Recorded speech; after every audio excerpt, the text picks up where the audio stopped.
नमस्कार दोस्तों, VK knowledge electrical में आप सभी का स्वागत है। इलेक्ट्रिशियन थ्योरी के महत्वपूर्ण प्रश्नों की सीरीज लेकर के हम एक बार फिर उपस्थित हैं।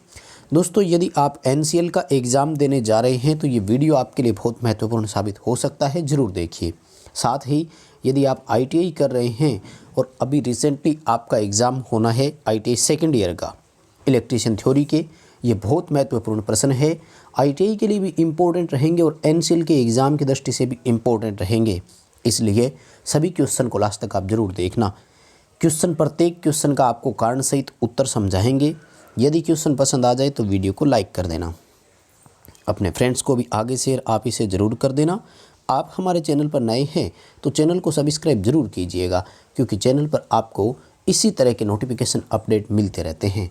दोस्तों, चैनल पर विजिट करके आप इलेक्ट्रिशियन ट्रेड से रिलेटेड और भी वीडियो देख सकते हैं। पहले से भी हमारे कई महत्वपूर्ण वीडियो अपलोडेड है। वैसे हमारा ये पेड टेस्ट है दोस्तों, और ये टेस्ट नंबर 55 है। यदि आप टेस्ट ज्वाइन करना चाहते हैं तो चैनल को ज्वाइन कर लीजिए। सब्सक्राइब के पास ज्वाइन का ऑप्शन आपको मिल जाएगा। चलिए दोस्तों, आज के क्वेश्चन से शुरू करते हैं। क्वेश्चन हिंदी इंग्लिश दोनों लैंग्वेज में है, आप इजीली समझ सकते हैं। जो लैंग्वेज आपको समझ आती है आप अच्छे से इसको समझ पाएंगे। चलिए दोस्तों, सवाल नंबर 1 आज का हमारा है कि डीसी मोटर के 3 पॉइंट स्टार्टर का स्टार्टिंग प्रतिरोध कैसे जुड़ा हुआ होता है। दोस्तों, सबसे पहले तो मैं बात ये करूँगा कि डीसी मोटर में स्टार्टिंग प्रतिरोध क्यों संयोजित किया गया। इसलिए संयोजित किया गया क्योंकि डीसी मोटर स्टार्टिंग के समय हाई करंट लेती है। उच्च धारा लेने के उसके 2 कारण थे। पहला कारण तो था कि बैक ईएमएफ 0 होता है। दूसरा कारण ये होता है कि आर्मेचर का प्रतिरोध बहुत कम होता है, 1 ओम या इससे भी कम। इन दोनों कारणों की वजह से यदि मोटर को हम 220 वोल्ट डीसी डायरेक्ट दे दें तो मोटर का करंट 200 एम्पीयर के आसपास होता है। इसलिए इस हाई करंट के कारण आर्मेचर जल सकता था। आर्मेचर को जलने से बचाना था, इसलिए हमने आर्मेचर के साथ स्टार्टिंग में प्रतिरोध जोड़ दिया। हम सब जानते हैं कि प्रतिरोध जब हमें बढ़ाना हो तो वो श्रेणी क्रम में ही जोड़ना पड़ेगा। आर्मेचर का रेजिस्टेंस हमें बढ़ाना था, इसलिए आर्मेचर के सीरीज में जुड़ेगा, यानी सीरीज विद आर्मेचर। ये अपना इसका ऑप्शन रहेगा। क्वेश्चन का आंसर अपना बी होगा। जब मोटर स्टार्ट हो जाती है तो उसमें बैक ईएमएफ भी आ जाता है, क्योंकि बैक ईएमएफ गति के समानुपाती था। मोटर जैसे ही स्पीड प्राप्त करती है तो बैक ईएमएफ भी आ जाता है, जो अप्लाइड वोल्टेज, जो डीसी वोल्टेज हमने दिया था उसका अपोज करता है, यानी विरोध करता है। तो उस अपोजिशन के कारण बाद में इस बाह्य रेजिस्टेंस की हमें रिक्वायरमेंट नहीं रहती है, तो हम इसको चाहें तो हटा देते हैं और धीरे धीरे कम कर भी दिया जाता है। अगला हमारा सवाल है, डेल्टा स्टार में संयोजित एक ट्रांसफार्मर का रेशियो 1:1 है। इसकी प्राइमरी और सेकेंडरी वोल्टेज के बारे में बताइए कौन सा स्टेटमेंट सही है। दोस्तों, बहुत अच्छा क्वेश्चन है। सबसे पहला सवाल तो ये कि अगर ये सिंगल फेज ट्रांसफार्मर होता तब तो ध्यान रखना V1 और V2 बराबर होते। पॉइंट ध्यान से नोट करना दोस्तों। लेकिन 3 फेज ट्रांसफार्मर की भी मैं बात करूँगा। 3 फेज ट्रांसफार्मर में यदि कनेक्शन सेम होते, जैसे डेल्टा डेल्टा या स्टार स्टार, तब भी वोल्टेज का मान बराबर होता। लेकिन प्रॉब्लम क्रिएट होगी दोस्तों कि प्राइमरी और सेकेंडरी अलग अलग संयोजन में जुड़ी हुई है। तो ऐसे में क्या होगा, देखिए ज़रा चर्चा करते हैं। देखो, डेल्टा में हम सब जानते हैं कि लाइन वोल्टेज और फेज वोल्टेज बराबर होता है, राइट। ये ध्यान रखना, रेशियो जो लिया जाता है वो पर्टिकुलर एक फेज से रिलेटेड होता है। इसका मतलब ये हो गया कि डेल्टा में जो है वो आपका फेज वोल्टेज लाइन वोल्टेज के बराबर था। मान लेते हैं कि 415 वोल्ट था, ठीक है दोस्तों। अब रेशियो बराबर है तो यही सेकेंडरी साइड के स्टार की भी फेज वोल्टेज 415 ही तो होगी ना। लाइन वोल्टेज का नहीं देखना है, ध्यान से सुनिएगा मैं क्या बोलने जा रहा हूँ। प्राइमरी साइड में लाइन वोल्टेज फेज वोल्टेज बराबर थी। मान लीजिए लाइन वोल्टेज 415 थी, इसका मतलब प्राइमरी के एक फेज़ की वोल्टेज भी कितनी मानी जाएगी, 415। रेशियो 1:1 है, इसका मतलब सेकेंडरी साइड की भी फेज वोल्टेज कितनी है, 415। लेकिन दोस्तों अब ध्यान से देखिए, सेकेंडरी साइड स्टार में जुड़ी हुई है और स्टार की फेज वोल्टेज 415 है, तो लाइन वोल्टेज कितनी होगी भाई लोगों, √3 गुना इससे अधिक होगी। इसका मतलब प्राइमरी साइड की लाइन वोल्टेज की अपेक्षा सेकेंडरी साइड की लाइन वोल्टेज मोर देन होगी, यानी अधिक होगी। दोस्तों, हमारे इस क्वेश्चन का आंसर बी रहेगा। सेकेंडरी लाइन वोल्टेज प्राइमरी की अपेक्षा अधिक होगी। बात समझ में आ गई होगी। दोबारा सुन लीजिए, मान लीजिए ये स्टार डेल्टा अगर होता, क्वेश्चन में डेल्टा स्टार दिया है ना, मान लीजिए कि स्टार डेल्टा होता तो ऐसे में प्राइमरी की लाइन वोल्टेज अधिक होती, फिर ये भी ध्यान रखना आप, ठीक है। उम्मीद करता हूँ सवाल समझ को आ गया होगा, क्योंकि हम जो रेशो लेते हैं वो एक फेज के संदर्भ में होता है।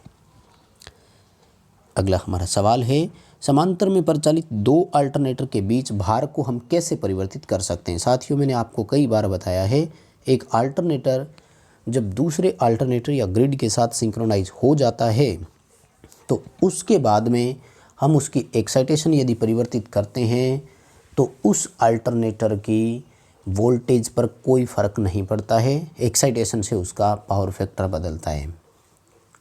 हम अल्टरनेटर के सिंक्रोनाइज होने से पहले यदि उसकी गति बढ़ाते हैं तो दोस्तों फ्रीक्वेंसी बढ़ती है, लेकिन सिंक्रोनाइज होने के बाद में फ्रीक्वेंसी और वोल्टेज दोनों कांस्टेंट हो जाते हैं। इसलिए ना तो गति का फ्रीक्वेंसी से रिलेशन रहता है और ना ही फील्ड करंट का वोल्टेज से रिलेशन रहता है। तो फिर लोड को कैसे बदलें दोस्तों, उस समय लोड सीधा सीधा इस बात पर निर्भर करता है कि उस जनरेटर की ओर आने वाली, जैसे मैं थर्मल का एग्जांपल दे रहा हूँ, आने वाली स्टीम का प्रेशर कैसा था। दोस्तों ये स्टीम जो भी होती है इसको अपन बोलते हैं प्राइम मूवर, जो कि उसको पहली बार चला रहे होते हैं। डी ऑप्शन की ओर हमें जाना है, driving torque of prime movers, यानी जो उसको चलाने वाले प्राइम मूवर होते हैं उनका टॉर्क कैसा है, इस बात पर उनका पावर भी डिपेंड करेगा। डी ऑप्शन रहेगा इसका अपना। अगला हमारा सवाल है कि सिंगल फेज की सभी एसी मोटर को सामान्यतः किस पर प्रचालन करने के लिए डिज़ाइन करते हैं। दोस्तों 220 वोल्ट के लिए ऑपरेट होती है, लेकिन जैसा कि हम सभी जानते हैं कि लो वोल्टेज में 5% का उतार चढ़ाव हमें एक्सेप्टेबल होता है, राइट। इसलिए 5% का टॉलरेंस हम भी लेकर चलेंगे, लेकिन जैसा कि आप इस क्वेश्चन के ऑप्शन देख रहे हैं 2%, 5% का कहीं ऑप्शन नहीं था, इसलिए 10% कर देंगे। ए ऑप्शन की ओर हमें जाना है, 220 ± 10% वोल्ट्स, इसके अकॉर्डिंग हम सभी सिंगल फेज मोटरों को डिज़ाइन करते हैं। हमारा नेक्स्ट सवाल है कि एक स्ट्रेसिस मोटर के रोटेशन की डायरेक्शन कैसी होती है। दोस्तों स्ट्रेसिस मोटर में भी जैसा कि हम जानते हैं, इसके रोटर में ना तो किसी प्रकार की वाइंडिंग होती है, ना ही कोई स्लॉट होते हैं। कठोर क्रोमियम स्टील का बनता है, हाई रिटेंटिविटी, उच्च धारण क्षमता वाला ये रोटर होता है और स्ट्रेसिस हानि के सिद्धांत पर यह मोटर वर्क करती है। इस मोटर के घूमने की दिशा इसके स्टेटर वाली शेडेड पोल और सेलियन पोल पर डिपेंडेंट होती है। तो हमारे मेन पोल के सापेक्ष शेडेड पोल कैसा है, इस बात पर डिपेंड करेगा कि rotation of direction of rotation कैसा होगा। अगला हमारा सवाल, निम्न में से कौन सा एक सर्किट ब्रेकर के कॉन्टेक्टर का प्रकार नहीं है। दोस्तों सर्किट ब्रेकर को ऑपरेट करने के लिए हमारे पास 3 ऑप्शन होते हैं। इलेक्ट्रोमैग्नेटिक यानी विद्युत चुंबकीय रूप से कॉइल को सप्लाई मिलेगी, कॉइल उस कॉन्टेक्टर को खींच लेगी। इलेक्ट्रोन्यूमेटिक यानी वैद्युतिक रूप से भी करेगी और वायु रूप से भी करेगी। दोस्तों एयर ऑपरेटेड वाल्व होते हैं, अपने प्लांट में खूब है, ठीक है ना, तो इनको न्यूमेटिक बोलते हैं अपन, एयर ऑपरेटेड होते हैं ये। और सीधा न्यूमेटिक यानी केवल वायु से चलने वाले भी होते हैं, लेकिन वैक्यूम यानी निर्वात से कोई सर्किट का ब्रेकर ऑपरेट नहीं होता है। दोस्तों ध्यान रखना, वीसी भी होता ज़रूर है, वैक्यूम सर्किट ब्रेकर बोलते हैं। तो उसका तो ये जो वैक्यूम है ना, ये तो यूँ कह रहा है कि सर्किट ब्रेकर में जो आर्क को बुझाने के लिए होता है वो वैक्यूम है, निर्वात है, क्योंकि हम सभी जानते हैं ना वैक्यूम में तो आग नहीं रहती, बुझ जाता है तुरंत। लेकिन यहाँ पर कॉन्टैक्ट को मेक और ब्रेक करवाने की स्थिति के बारे में बात कर रहा है, तो वैक्यूम से कोई कॉन्टैक्ट मेक ब्रेक नहीं होता। आपको डी ऑप्शन की ओर जाना है। अगला हमारा सवाल का कार्य ट्रांसफार्मर के टैंक में तेल के लेवल को बनाए रखना है जब तेल का खर्च या अनुबंध हो, यानी तेल या तो ज़्यादा हो जाए या कम हो जाए, तो इसके लिए कंजर्वेटर होता है, ठीक है। वैसे भी आप देख रहे हो टेप चेंजर वोल्टेज को चेंजेस के लिए होता है। ब्रीदर वायु में नमी के प्रवेश रोकने के लिए, इसमें सिलिका जेल थी, श्वसन क्रिया कंप्लीट करवाने के लिए होता है। एक्सप्लोजन वेंट तब होता है जब अचानक तेल का प्रेशर बढ़ जाए, कोई रिले ऑपरेट हो ना, तो ये वाल्व होता है, खुल जाता है, अतिरिक्त तेल बाहर आ जाता है। ए ऑप्शन रहेगा कंजर्वेटर। अगला हमारा सवाल है कि 8 पोल ड्यूप्लेक्स लेप वाइंडिंग में समांतर रास्तों की संख्या कितनी होगी। दोस्तों पोल इंटू प्लेक्स के लिए उत्तर रहता है, हमेशा ध्यान रखना। 8 पोल है, ड्यूप्लेक्स है, तो 16 समांतर रास्ते हो जाएंगे। कितना होता है पोल इंटू प्लेक्स लेप वाइंडिंग में। यदि वेव वाइंडिंग होती तो 2 इंटू प्लेक्स होता। अगला हमारा सवाल है कि ट्रांसफार्मर की प्राइमरी और सेकेंडरी में कौन सी दो फैक्टर्स एक बराबर है। अब चीज़ें लिखा है हमने, हालांकि चीज़ें नहीं होती, लेकिन इंग्लिश में थिंग्स लिखा हुआ था तो इसका चीज़ें ही बनेगा, कोई बात नहीं। ऐसे कुल मिलाकर के 5 चीज़ें होती हैं जो प्राइमरी और सेकेंडरी में समान है। कौन कौन सी मैं आपको बताना चाहूँगा। फ्रीक्वेंसी समान होती है, एमएमएफ समान होता है, एमएमएफ को यहाँ पर हमने एम्पीयर टर्न लिखा है, ठीक है, यानी अपना सी ऑप्शन रहेगा अभी तो। दूसरा होता है वोल्ट प्रति टर्न या टर्न प्रति वोल्ट, और उसके बाद में पावर रेटिंग केवीए वाला, ठीक है। तो क्वेश्चन का आंसर अपना सी होगा। एम्पीयर टर्न यानी 80 और वोल्ट प्रति टर्न ये हमेशा प्राइमरी और सेकेंडरी का बराबर रहता है। अगला हमारा सवाल, 3 पॉइंट स्टार्टर में फील्ड के साथ सीरीज में संयोजित एनवीसी का उद्देश्य क्या है। यानी सवाल ये पूछ रहे हैं कि 3 पॉइंट स्टार्टर में हमने फील्ड के साथ सीरीज में एनवीसी क्यों लगाई। देखो दोस्तों क्या होता है, यदि फील्ड ओपन हो जाती है तो फ्लक्स जीरो हो जाएगा। हम सब जानते हैं कि डीसी मोटर की जो स्पीड होती है वो फ्लक्स के व्युत्क्रमानुपाती है। यदि फ्लक्स जीरो हो गया तो स्पीड अनंत हो जाएगी। इसलिए हम ये चाहते हैं कि जब फील्ड ओपन हो जाए तो मोटर हमारी रुक जाए। और जैसा कि हम सभी जानते हैं सीरीज में सर्किट, यदि फील्ड का सर्किट टूटेगा तो एनवीसी का सर्किट नहीं बनेगा। जब एनवीसी का सर्किट नहीं बनेगा तो एनवीसी कॉन्टैक्ट को यानी हैंडल को होल्ड करके नहीं रखेगी, क्योंकि एनवीसी का काम क्या है, हैंडल को ऑन पोजीशन में होल्ड करके रखना। एनवीसी का मैग्नेट बंद हो जाएगा, क्योंकि ये भी तो एक तरह का इलेक्ट्रोमैग्नेट है ना, विद्युत चुंबक होता है। इसका मैग्नेट बनना बंद हो जाएगा और हैंडल ऑफ पोजीशन में आ जाएगा, तो मोटर की स्पीड नहीं बढ़ेगी, यानी मोटर बंद हो जाएगी। अदरवाइज फील्ड ओपन होते ही मोटर की स्पीड अनंत हो जाएगी। डी ऑप्शन रहेगा, गति में वृद्धि को रोकना। अगला हमारा सवाल, ईएलसीबी किसके लिए उपयोग की जाती है। अर्थ लीकेज सर्किट ब्रेकर इसका पूरा नाम है। आजकल इसकी जगह आरसीसीबी या आरसीडी आने लग गया, residual current circuit breaker, residual current device. दोस्तों ये अर्थ लीकेज होता है, यानी लीकेज करंट से बचाव करती है। लीकेज करंट से 2 प्रोटेक्शन होते हैं, एक तो कार्मिकों की बचाव करना, ऑपरेटर का बचाव करना, दूसरा इक्विपमेंट की प्रोटेक्शन देना, यानी पर्सनल शॉक से प्रोटेक्शन देना और इक्विपमेंट को भी प्रोटेक्शन देना। अगला हमारा सवाल है कि स्टेटर फेज वाइंडिंग के सप्लाई के 2 सिरे बदलकर इंडक्शन मोटर को रोकने की ये विधि क्या कहलाती है। दोस्तों इसको प्लगिंग विधि के नाम से जाना जाता है। क्वेश्चन का आंसर अपना ए रहेगा, ठीक है। प्लगिंग विधि है, इसका दूसरा नाम भी होता है, अभी याद नहीं आ रहा मुझे, आप ध्यान रखें, उसको भी बोलते हैं प्लगिंग विधि के नाम से बोलते हैं। यानी सप्लाई के 2 फेज जब बदल देते हैं ना, तो हम सब जानते हैं 3 फेज इंडक्शन मोटर के जो घूमने की दिशा होती है वो 2 फेज बदल कर ही बदली जाती है। यानी मोटर क्लॉकवाइज डायरेक्शन में घूम रही थी, अचानक 2 फेज हमने बदल दिया तो मोटर के घूमने की दिशा बदल गई, यानी ब्रेक लग गई ना, अचानक रुक गई।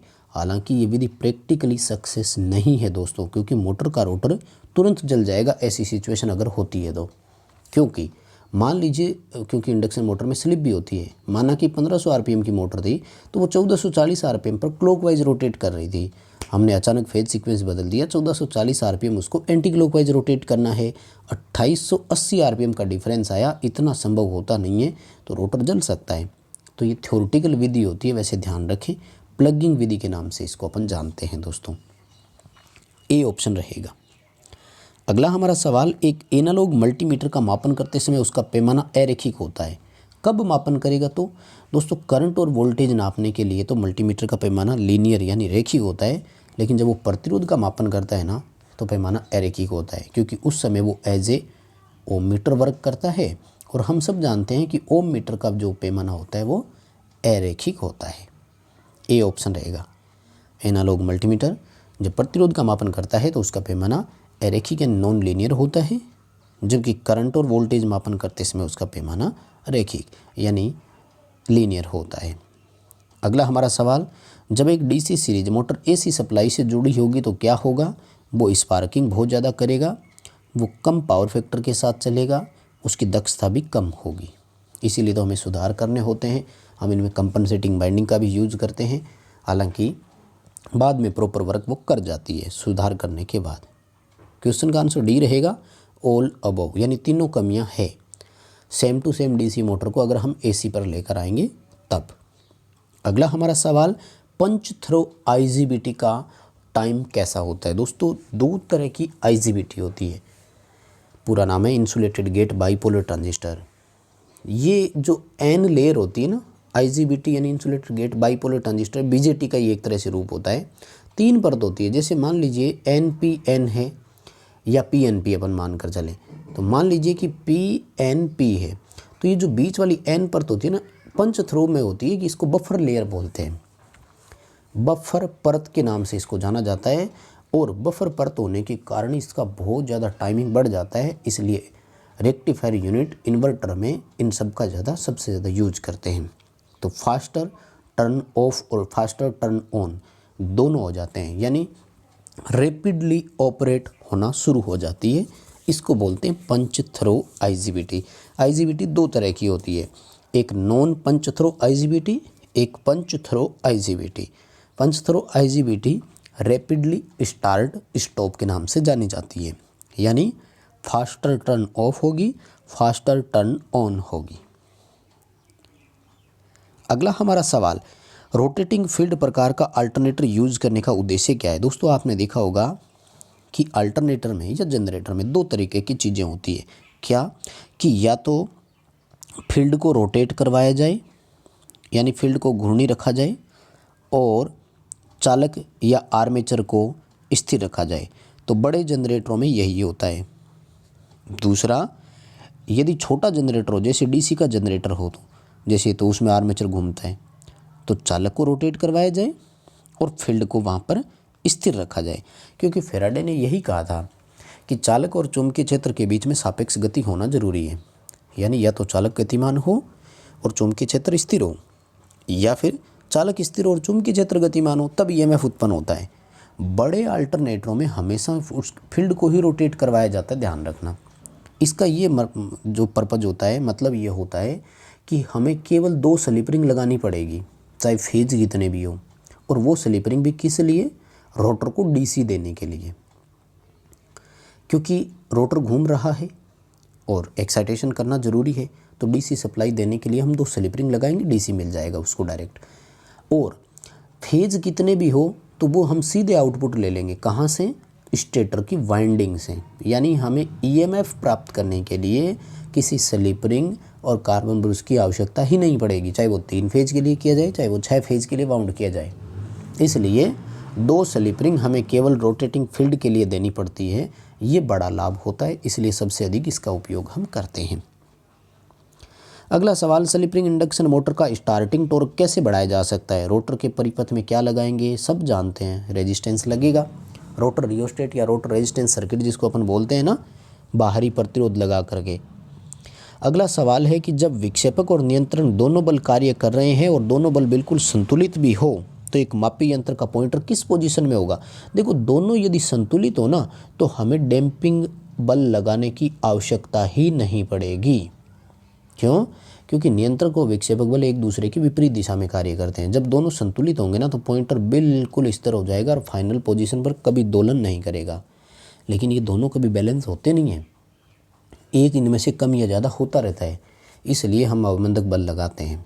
लेकिन जैसा क्वेश्चन में कह रहा है कि दोनों काम कर रहे हैं और संतुलित भी हो, तो फिर पैमाना कहाँ होगा, स्थिर हो जाएगा। जहाँ दोनों बैलेंस बनेंगे, 5 मान लो एम्पियर मीटर है, 5 एम्पियर पर बैलेंस हुआ तो 5 पे रुक जाएगा, 4 एम्पियर पे हुआ तो 4 एम्पियर पर स्थिर हो जाएगा। लेकिन पॉइंटर दोलन नहीं करेगा, ये आंसर अपना इसका रहेगा। अगला सवाल, एफईटी का इनपुट रेजिस्टेंस बताइए कैसा होता है। तो फील्ड इफेक्ट ट्रांजिस्टर पूरा नाम होता है, वोल्टेज ऑपरेटेड डिवाइस मानी जाती है, इनपुट प्रतिरोध इसका हाई होता है। बीजेटी का इनपुट प्रतिरोध निम्न होता है क्योंकि इसका पहला जंक्शन फॉरवर्ड में होता है। अगला सवाल, लो वोल्टेज वाले सर्किट ब्रेकरों की रेटिंग कितनी होती है। 1000 वोल्ट से कम होती है दोस्तों, 1 किलो वोल्ट से नीचे नीचे इनकी रेटिंग आपको देखने को मिलेगी। वो सारे लो वोल्टेज रेटिंग की श्रेणी में ही आते हैं। सी ऑप्शन आपको करना था यहाँ पर। अगला सवाल है कि 24 स्लॉट 4 पोल और 3 फेज की सिंगल एयर मोटर वाइंडिंग प्रति पोल प्रति फेज कॉइल की संख्या कितनी होगी। दोस्तों क्वेश्चन में ही आंसर छिपा रहता है, ध्यान रखना।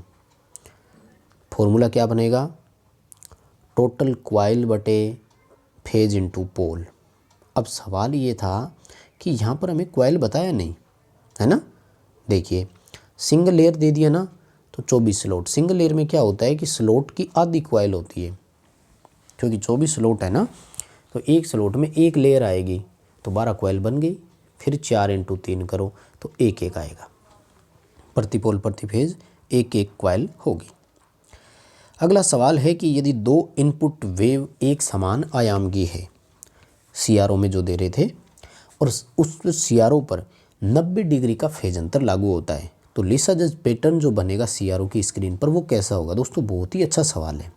क्या कह रहा है ये कह रहा है कि हमने एक CRO को इनपुट दी थी 2 वेव की, उनका आयाम बराबर था। आयाम का मतलब है एम्पलीट्यूड, यानी शिखर मान फ्रीक्वेंसी सब बराबर है, बट दोनों में 90 डिग्री का फेज अंतर है। 90 डिग्री फेज अंतर का मतलब क्या है कि पहला जब शिखर पर होता है ना, तब दूसरा स्टार्ट होता है यहाँ से, ठीक है। तो मान लीजिए ये 0 पर है तो ये यहाँ से स्टार्ट होगा, तो ये चलेगा इसका पूरी तरह से चक्कर इस तरह से दोस्तों, ठीक है। अब आप इसका ध्यान से अगर साइकिल देखें ना, तो लीसाजस पैटर्न में ये आपको हमेशा क्या दिखाई देगा, एक सर्किल दिखाई देगा, क्योंकि 90 डिग्री डिफरेंस का मतलब क्या है कि जैसे ही वो हाफ चक्कर निकालेगा तो वो हाफ चक्कर स्टार्ट होगा। तो जब CRO की स्क्रीन पर हम देखेंगे तो हमें एक वृत्त की आकृति दिखाई देगी। क्वेश्चन का आंसर अपना ए रहेगा। अगला हमारा सवाल है कि विद्युत केबलों में प्रयुक्त चालक का साइज़ किस बात पर निर्भर करेगा। दोस्तों चालक का साइज़ इस बात पर निर्भर करता है कि वह कितनी धारा लेकर जाएगा। करंट के अकॉर्डिंग हमेशा होता है, ध्यान रखना। और इंसुलेशन की यदि बात की जाए ना, तो वो वोल्टेज के अनुसार होता है। दोनों क्वेश्चन इंपॉर्टेंट है, आप दोनों को याद रखें, बहुत अच्छे क्वेश्चन है।